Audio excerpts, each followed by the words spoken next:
Good morning and welcome to Health Matters with the Medicine Center Pharmacy. I am your pharmacist, Paul White. We're glad you joined us. Before we begin, I'd like to thank our sponsor, Altman Health Systems. Today, Brad and I are broadcasting from our administrative offices, and our special guest is Allison Lippley. Am I correct on that? Actually, Lively. Lippley. Okay. Yes. All right. You need to change the spelling of it. I know. I tell my husband that all the time. Okay. Pulmonary rehabilitation lead and exercise physiologist at Altman Dubel Health and Vascular Hospital. Good morning and welcome to the show. Morning. Are you considering quitting smoking, or is there someone in your life that you want to help quit smoking? When someone takes the big step of deciding to quit smoking, family, friends, and coworkers can make a huge difference in giving help and support. If your friend isn't quite ready yet, try to see it from their side. For most smokers, cigarettes have been a steady companion for a long time. Some reluctance is normal, and it doesn't mean your friend won't be able to quit for good. First, let your friend know you understand their doubts, and then suggest they list their reasons for quitting. Quitting smoking is a journey and a process. It's not a single event. Access resources to get tips on what you can do to help from the start and help someone quit smoking and stay quit. Plan on being there for the long run and helping them meet the challenges along the way. This morning, we're going to talk with Allison about the reasons to quit smoking, managing the physical effects of quitting smoking, and most importantly, how to receive help and support through the process. We'd like to remind our listeners that this program is available on our podcast. Just look for Health Matters with the Medicine Center Pharmacy in your favorite podcast app, and please subscribe to our program. Okay, Allison, welcome to the show. Please introduce yourself. Tell our listeners a little bit about yourself, your background, training, and your specialty. All right, Paul. Well, hello. Hi, guys. Good morning. As Paul mentioned, I am an exercise physiologist, so I primarily work in cardiac rehab as well as pulmonary rehab. I am currently the lead of the pulmonary rehab program at the main hospital, Altman Dubel Heart and Vascular Hospital. And then I also run a tobacco cessation program called Give It Up, which includes a lot of counseling on how to quit smoking using nicotine products. So that is my main job here at this hospital. So, how many people are affected by tobacco-related illnesses? So unfortunately, we see a lot of our patients that are affected by tobacco-related illnesses. We see a lot of heart and lung diseases, as well as vascular disease. That is something that has been up and coming lately. So lung diseases that are common do include COPD, emphysema, asthma. We have chronic bronchitis. We do see a lot of patients that have lung cancer or other cancers related to tobacco use or smoking in general. And heart disease and strokes are obviously more common in long-term smokers as well. So we do see a lot of those patients with the cardiac and pulmonary rehabs too. So, how does smoking affect our appearance, especially as we age? Yes. I know the answer, but a lot of people won't listen. So Yes. It's funny that you brought this up because we recently started the teen vaping initiative. So we've been going into the schools to talk about vaping, because vaping has been a very common thing that's been taken over. And one of the things that the kids always say is, well, a lot of the smokers look a lot older than they usually are. And that is unfortunately the case. We see those smokers looking older than they actually are due to that production of the enzyme that breaks down the collagen, which reduces our skin's elasticity. And it does make us more wrinkled, saggy, aged. We do definitely see more plaque and tartar buildup in our teeth and in our mouth. So we see, a lot of cavities or tooth decay, tooth loss, mouth sores. It's just an overall an effect on the entire body. And unfortunately, it affects a lot of us. So, what are some of the common myths or misconceptions about cigarettes, smoking, and quitting? We see a lot of these, and I'll go over a couple of the main ones. The one that I always get a lot for the patients that come to me that want to stop smoking is, well, I smoke because it relieves my stress. And actually, research has shown that smoking increases our stress overall. That calming effect that a cigarette actually gives you is due to the relief of the symptoms. So like the irritability and the anxiety and restlessness. And that's caused by that nicotine withdrawal. So smoking increases stress by causing that frequent withdrawal periods during the day between each cigarette. So that nicotine, that's a stimulant, and it releases that stress hormone like adrenaline. So that sparks up our fight or flight response. So when we do see that, we just recommend trying to take a few deep breaths before picking up that next cigarette. We also get the one that's always, well, it's too late to quit. The damage is already done. Like I've already smoked my whole life. What's the point? Well, guess what? You're wrong, right? The damage of smoking improves quickly after quitting at any age, right? So many of the health effects of smoking reverse quite rapidly, actually. So just 24 hours after, definitely reduces your risk of a heart attack or stroke, and your nicotine levels decrease. So those are two of the ones that we get a lot. And the other one that we do hear a lot in the schools, well, nicotine is just the major toxic ingredient in cigarettes. So if I vape or if I use something along those lines, it's a lot safer because maybe it doesn't have nicotine. Well, you're wrong. Nicotine is definitely the addictive drug in the cigarettes and the vape products, but there's also over 7,000 toxics and chemicals in that tobacco product. So specifically tar and carbon monoxide, those are going to cause a lot of those issues. Interesting. My biggest problem with cigarettes, okay, I never really smoked cigarettes, but my biggest problem is the massive amounts of cigarette butts that I have had to pick up in the Army, around my stores, and around every place else. I probably have a dump truck load. It's ridiculous. It's crazy. I think that's one of the things that really bothers me the most about it is that the smokers just have no, what's the word I'm looking for here? They don't sprinkle out their license butts to litter. It's just right. Yeah. It's just, they taught us in the Army how to get rid of them without them being a mess. Okay. Right. You shut the paper and the tobacco and throw it in the ground and step it into the ground, and then you put the cigarette butt in your pocket. Oh, there you go. Okay. Yes. Instead of throwing it on our medicine center pharmacy lot. Yes. Okay. My favorite is when you're driving down the road and someone throws it out their car window. Yeah. Like, I know. okay. and with their empty can of pop too. So. Yes. We understand. Sorry. All right. So on average, how many times does it take a smoker to try to quit? So on average, the number of quit attempts is somewhere between that 6 to 8 times before they actually succeed. But unfortunately, smoking is a continuous cycle. It's an addiction, and it's like a hamster wheel that never stops, right? The number can vary based on individual circumstances and the methods used for quitting. So it just kind of depends on the person, but overall, it's about 6 times. Jeez. Any data on why it's so difficult to quit? Yeah, well, it's that addiction part in our brain, right? That nicotine is going to damage those receptors in our brain, and it's going to continuously our brain's going to keep craving that cigarette and that high that nicotine actually gives us. And it's just an ongoing cycle, just like anybody that might be addicted to drugs or alcohol. It's just as bad, unfortunately. So what, is there a safe number of cigarettes a day to smoke? I get that one a lot, right? If I just have one, it's okay. Unfortunately, no, there's no safe amount of cigarettes to smoke. Just one cigarette a day or even less can still pose a significant risk to your health, right? You're definitely not supposed to inhale certain things into your lungs. So. All right. So what can you replace cigarettes with?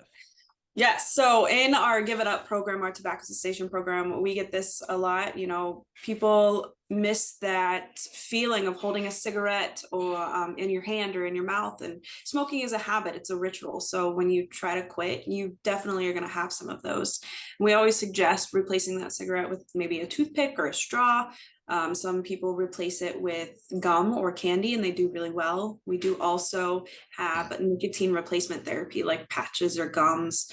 That's the most common type of the replacement therapy, but those help with weaning off of that nicotine.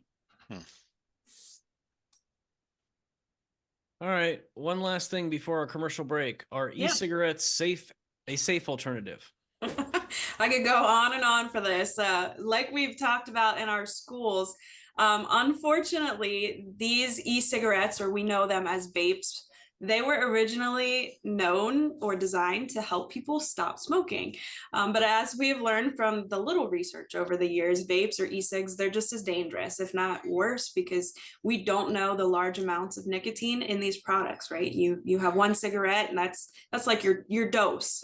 You have 1 milligram of nicotine, but in these vape products, we don't know how many milligrams of nicotine are in these. So each time you hit your vape, you're getting probably a lot more than just one cigarette. So they all have the same chemicals plus more because of all of their fun flavors that the kids have actually taught us when we go into the school. So in my opinion, they're definitely not a safer choice. If not, they're a little bit worse.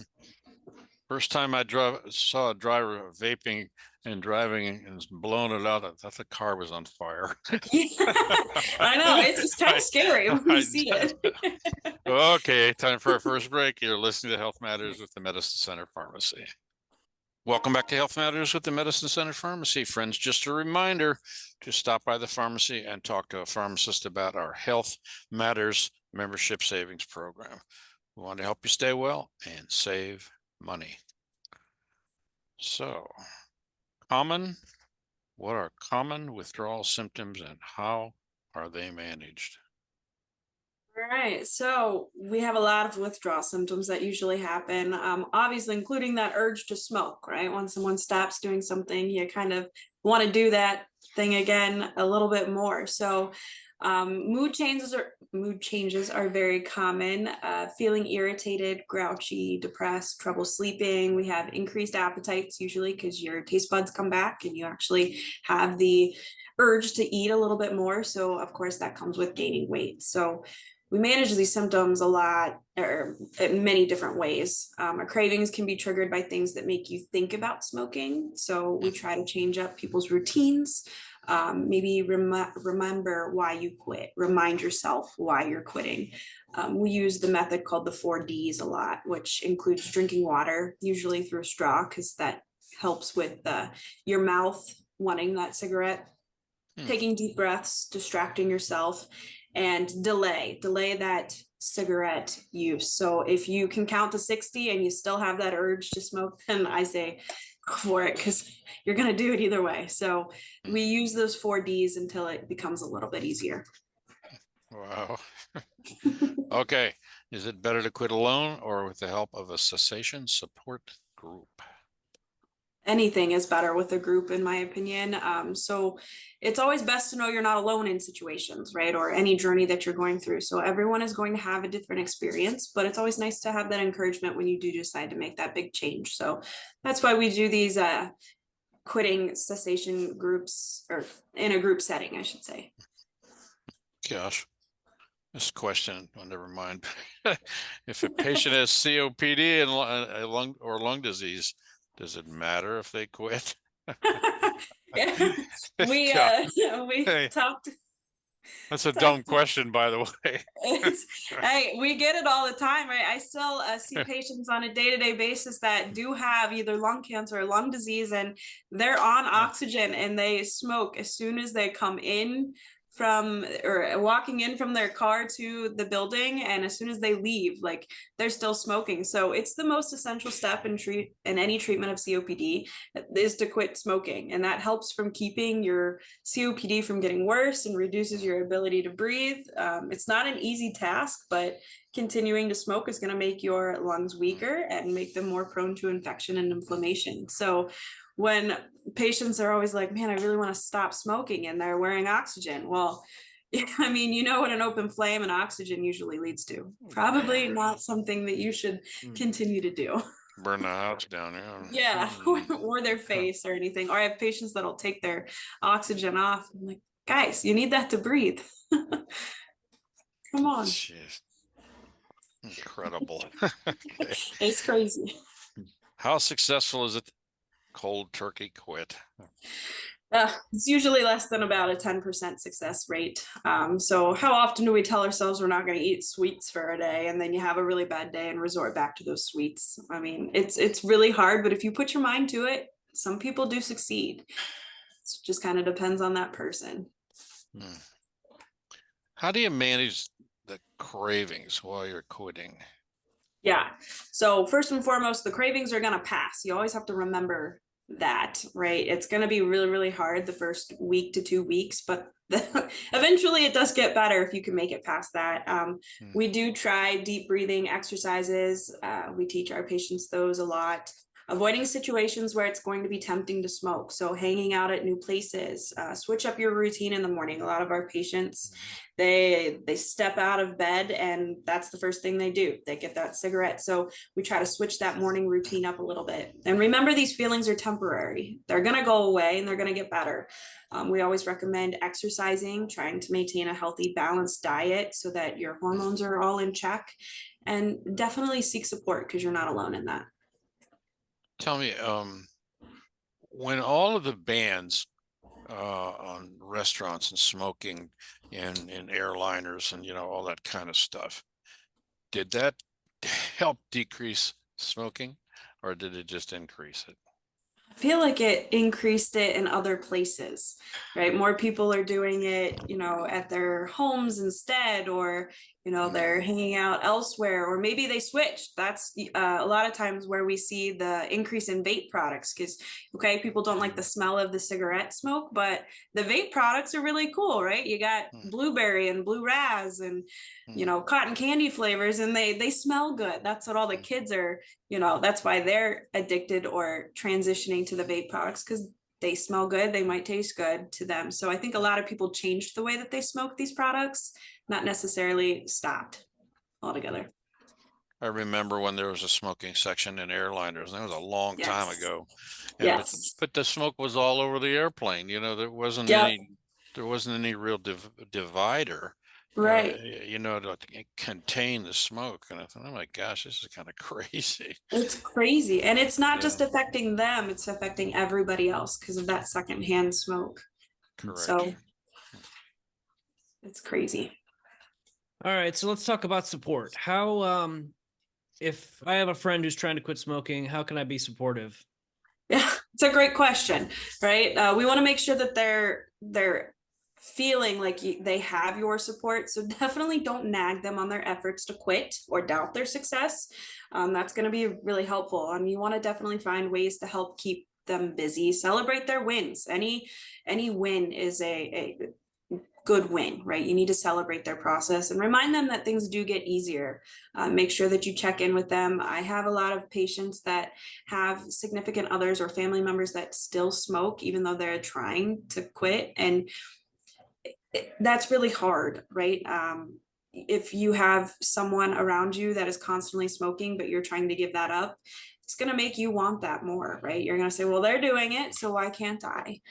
So definitely try to join their process. Maybe it'll make things a little bit easier, and it's helpful to go through that with somebody else rather than just yourself. Okay. Interesting. What, tell us about the Give It Up program. Yeah, so our Give It Up program is a 4-week program that is held 1 hour once a week. These are group sessions, so they're in a group, and they cover everything from how to create a quitting plan to tips on staying tobacco free. So we discuss a lot of barriers that have kept one from quitting, maybe in the past or lately, learn to combat those obstacles that come along with quitting. And then we do offer that free nicotine replacement therapy. So not only do we help with the quitting process, but we are also there to help, you know, talk about the stress and the issues that might come along with making you want to smoke on a day-to-day basis. Okay. How can people sign up for this class? Yeah, definitely. So we are located at the Altman Hospital, the Bedford building on the third floor, in the cardiac rehab department. So you can either walk into that department and sign up in person. You can sign up online at the Altman website and search "Give It Up." That it takes you straight to the online process, or you can call us. And our phone number is the 330-363-5403. You can just ask for Give It Up or the tobacco program. Okay, very good. Yeah. You mentioned it, but you mentioned where the classes are, but Yeah. how often a week do you have them? So we have a wide variety of options for our Give It Up classes. We usually hold classes either once or twice a week. I have a group of people that work alongside me. Classes are either virtual for those people that might not be able to get into the hospital, or they're in person if you want that support. And you can find our class schedule on our website on the Give It Up page. Usually they're early mornings, early afternoons, or late in the day. So we do have a wide variety, so that way people are able to make it. All right, very good. Well, I think it's news time. Yes, it is. It is the bottom of the hour and time for the news. Thanks for listening to Health Matters with the Medicine Center Pharmacy. So you're listening to Health Matters with the Medicine Center Pharmacy. I'm your host and pharmacist, Paul White. This morning we are talking with Allison Lipley, Oops. MSEP, TTS. Could you tell us what those degrees are? Yeah, so MSEP is my master's in exercise physiology. So I got my master's through Akron University. And then the TTS is the tobacco treatment specialist. So that is my certification to help with the Give It Up program and helping people stop smoking. Wow.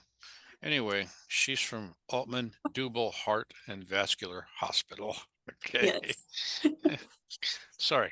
Okay. You're good. I get it all the time. Don't worry. So before the break, we were talking about the Give It Up program, and I thought it might be helpful for listeners just joining us if you might touch on the benefits of quitting tobacco products. Definitely. There's a lot of benefits to quitting those tobacco products. These include but they're not limited to just your heart rate and blood pressure levels dropping. Quitting the nicotine levels, or quitting the tobacco, will actually drop your nicotine levels just 24 hours after you quit that. Several days after, your carbon monoxide in the blood is going to decrease. You'll notice a lot of phlegm coming up the first couple days, and then less phlegm production will actually start to occur after that. So obviously you're not going to be as coughing as much or wheezing as much, and it's going to improve your lung function and your sense of taste and smell. So that would be a good thing, right? You'd be able to smell things and taste things again and breathe. I think it was nice that you talked about the cravings and how they will subside after time. You know, whether you're trying to lose weight or quit smoking, you know, the first probably week or two is the hardest. I understand. I mean, Definitely. you know, after you've cut out sweets for 2 weeks, you don't really crave them anymore. People don't believe me when I say that, but I've had people and patients tell me that.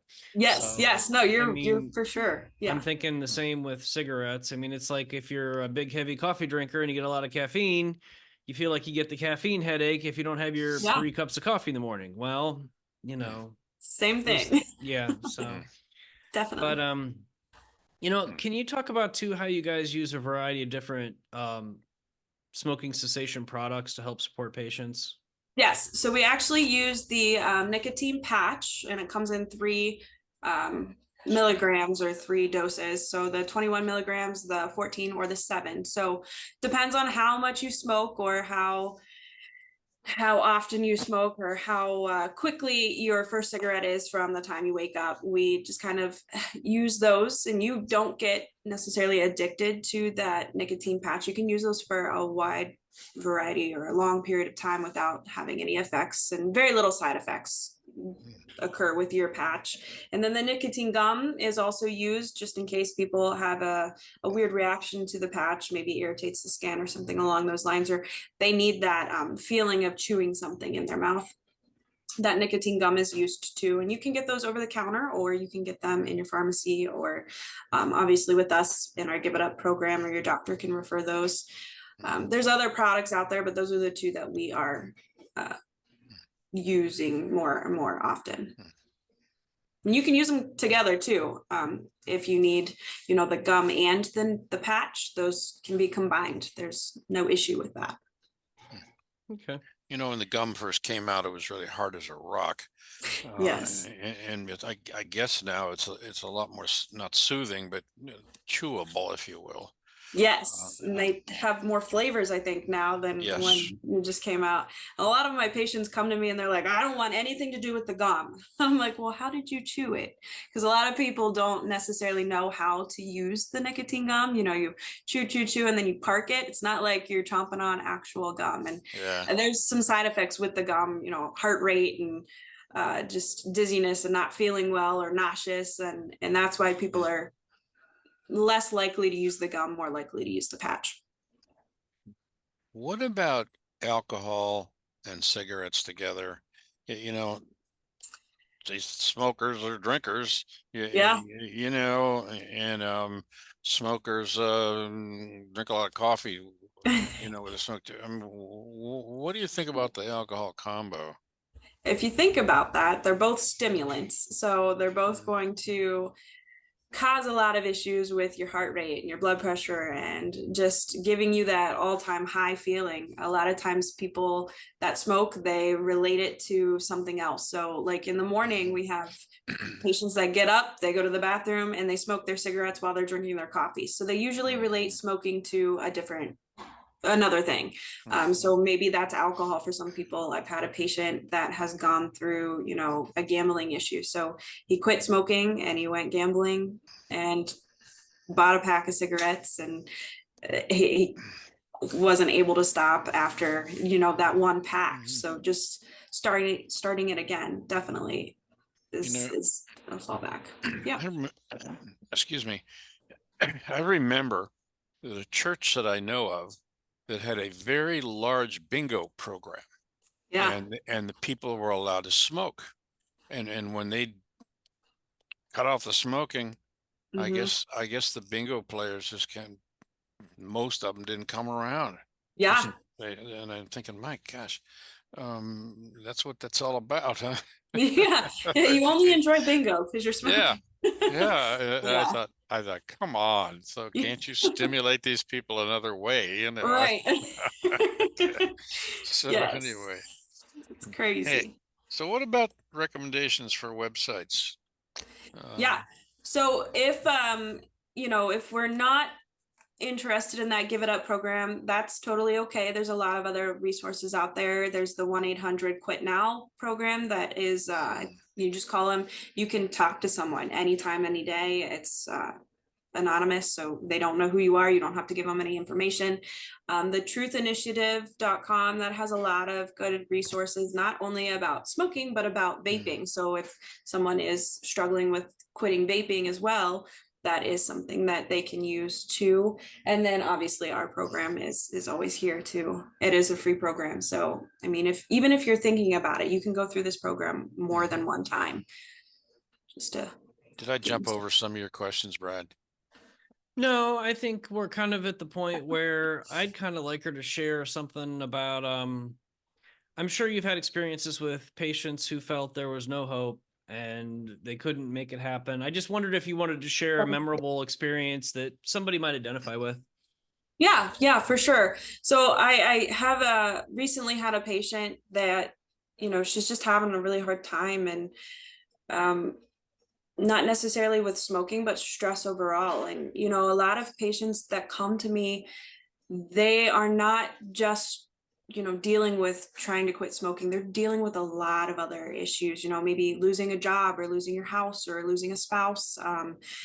There's a lot of stress, and unfortunately, it's a hard topic, and it's not going to be an easy route, but we took it day by day, and she's quit smoking, and she's been really well without her cigarettes and uses the nicotine patch still, but she's on the lowest dose right now. And it's awesome to see that we helped do that, helped counsel her through that, and she had all of the resources that she needed and was able to do that. So even though there's a lot of issues that you might not be able to control, even if you can only control one thing in your life, or just be 1% better the next day, that's all that matters. You're going to have relapses and lapses, and that's okay.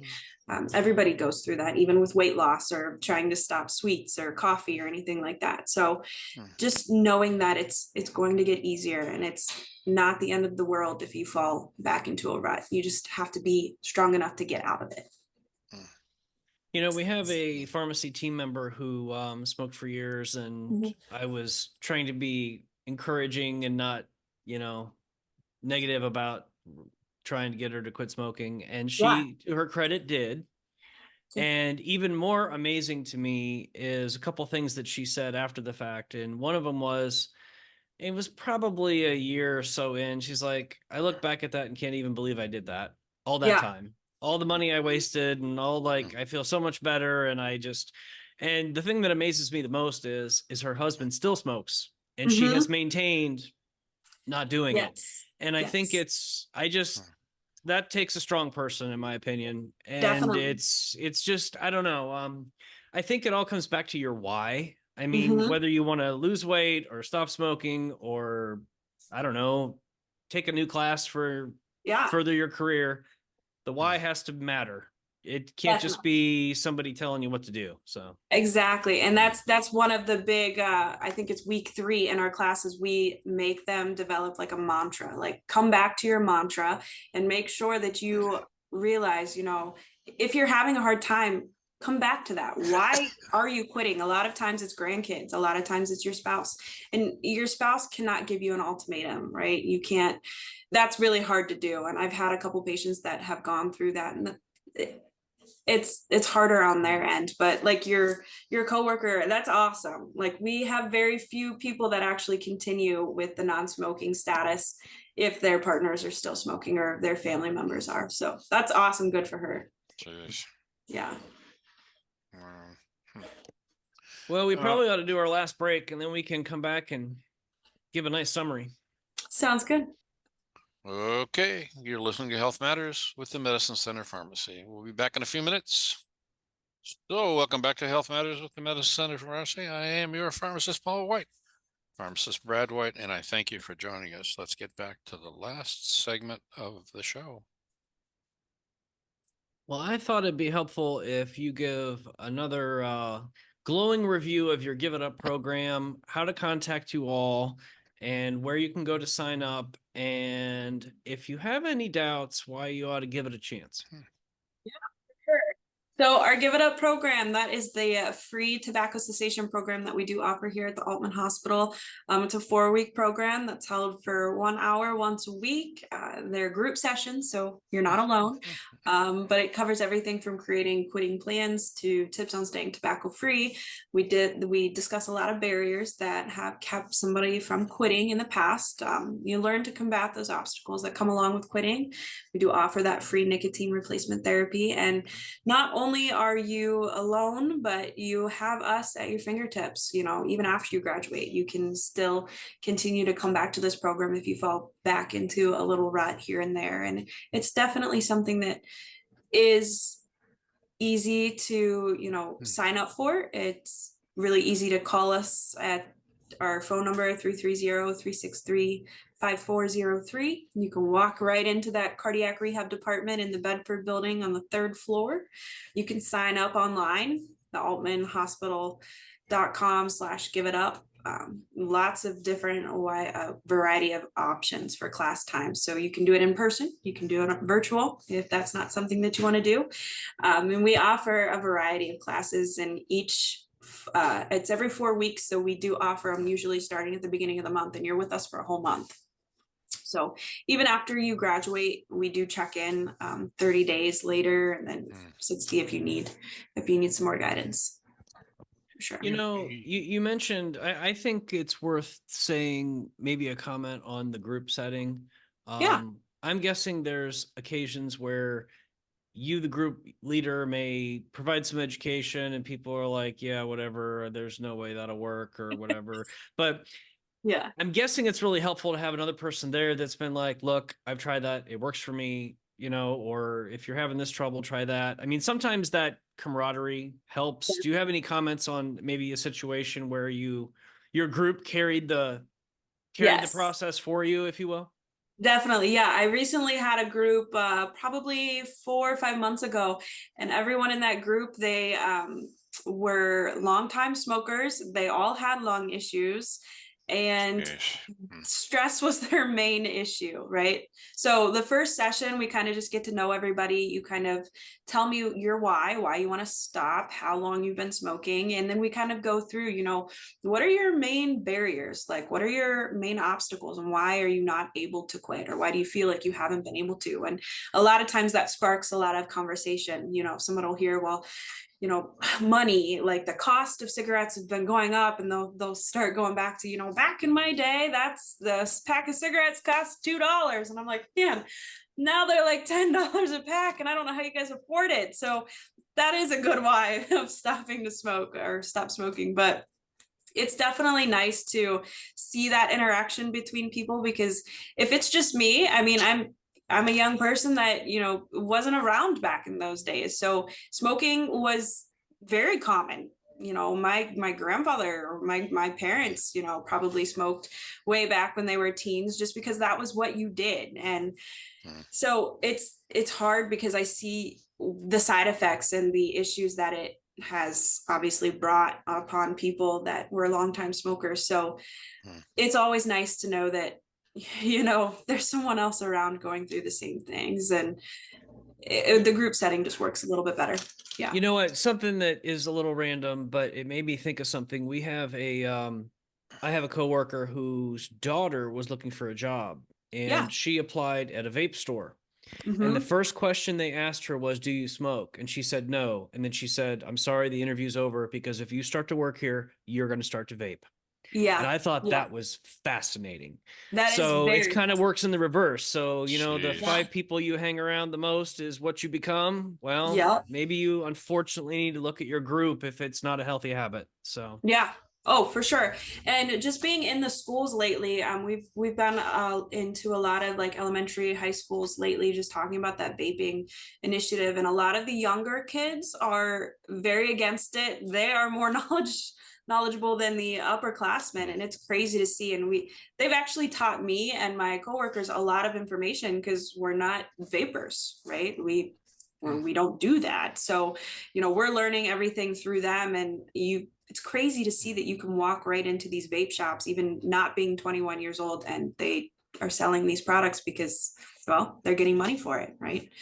These kids are 16, 17, 18, and they're gonna be, long haul vapors because they're addicted to these products at such a young age. And it's scary to see. So I'm glad that person was not offered that job, because it was pretty wild, I thought. Yeah. Plays it in the long run, for sure. And I don't know. I guess, we don't, like you said, everybody's fighting their own battle. You don't know what someone's dealing with, if it's a family problem, a work problem, a stress problem, a money problem. So you look for ways to escape and get that dopamine hit.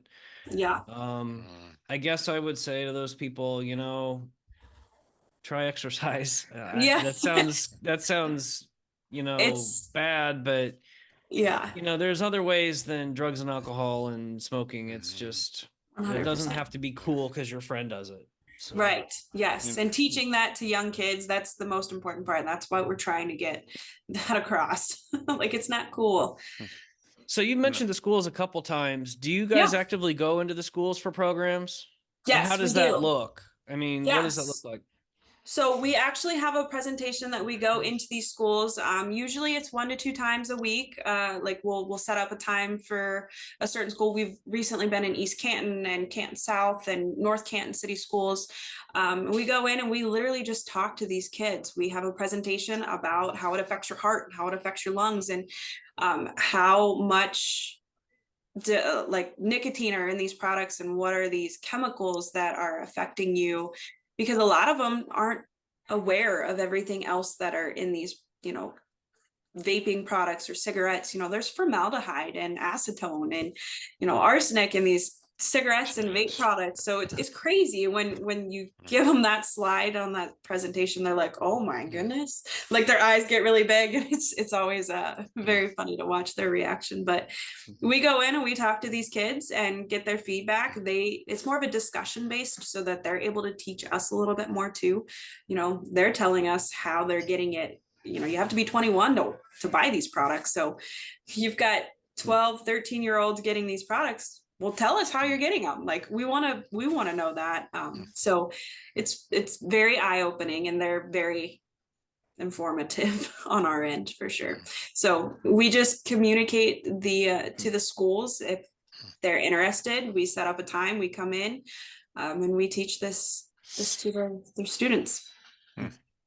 I see smoking as the devil. It is, yeah. It really. How many people come to you and say, "Oh, thank you so much for getting rid of the devil"? Yeah. Well, I wish I heard that a little bit more. Yeah. Yes. It's just crazy. I think more people are smoking now than in the past. It certainly appears like that. When you see people throwing cigarettes out of their car window and others stamping it out before they walk into your store, and gosh. Unfortunately, there's more and more products out there too that bring this nicotine and tobacco into our system. So it's crazy to see. Yeah. Well, I think we're pretty tight on time, aren't we, Brad?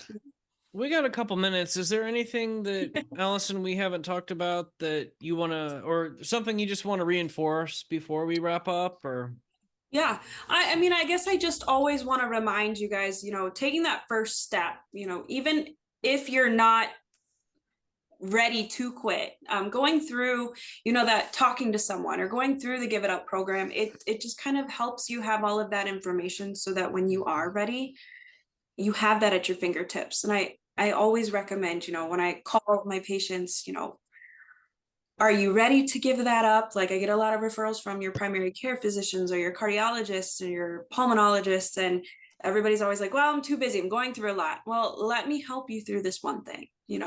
Just let me take that off of your hands. Just one thing will help relieve a lot of your issues or a lot of your stress. And this is one thing that you're able to control on how you want to quit, or if you even want to quit. So just taking that first step.